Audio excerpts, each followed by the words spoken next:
పేద ప్రజల ఆశాజ్యోతి దివంగత శాసనసభ్యులు శ్రీ వంగవీటి మోహన రంగా గారి 77వ జయంతిని పురస్కరించుకొని ఈరోజు గుంటూరు నగరంలో పెద్ద ఎత్తున రంగా గారి అభిమానులు, పేద ప్రజలు, ముఖ్యంగా తెలుగుదేశం, జనసేన, బీజేపీ నాయకులందరూ కూడా ఘనంగా ఆయనకి నివాళులు అర్పించడం జరిగింది. ముఖ్యంగా ఆనాడు అధికారం ఉన్నా లేకపోయినా కూడా పేద ప్రజల హక్కుల కోసం తన ప్రాణాలు బలి చేసుకున్నటువంటి మహోన్నత వ్యక్తి శ్రీ వంగవీటి మోహన రంగా గారు.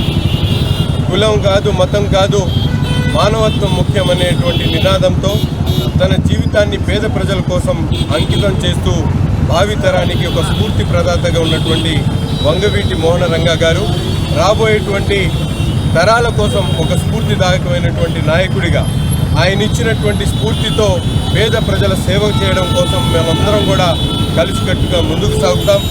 ఆయన పేరును చిరస్థాయిగా రాష్ట్రంలో నిలబడేటువంటి విధంగా ఒక మంచి గుంటూరు నగరంలో చిరస్మరణీయమైనటువంటి ఒక జ్ఞాపకాన్ని రాబోయేటువంటి రోజుల్లో తయారు చేస్తామని చెప్పి కూడా ఈ సందర్భంగా తెలియజేస్తూ రంగా గారి ఘనమైనటువంటి నివాళులు అర్పిస్తా ఉన్నాం. రంగబాబు సెంటర్లో రంగా గారి 77వ జయంతిని నజీర్ గారి ఆధ్వర్యంలో జనసేన, తెలుగుదేశం, బీజేపీ నాయకులు అందరం కలిసి జరుపుకున్నాం. ముఖ్యంగా పేద ప్రజలకి ఏ అవసరాలు ఉన్నాయో పార్టీలకు అతీతంగా, అధికారాలకు అతీతంగా ఆయన ఆ రోజు సేవ చేశారు. ఈరోజు ఎన్డీఏ ప్రభుత్వం ఆయన యొక్క ఆశలతోటి, స్ఫూర్తితోటి నడుస్తూ ఉంది.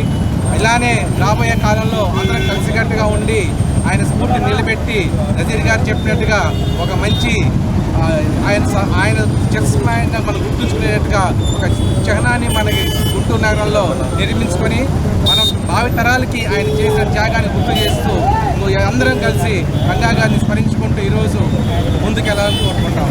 జోహార్ వంగవీటి మోహన్ రంగా.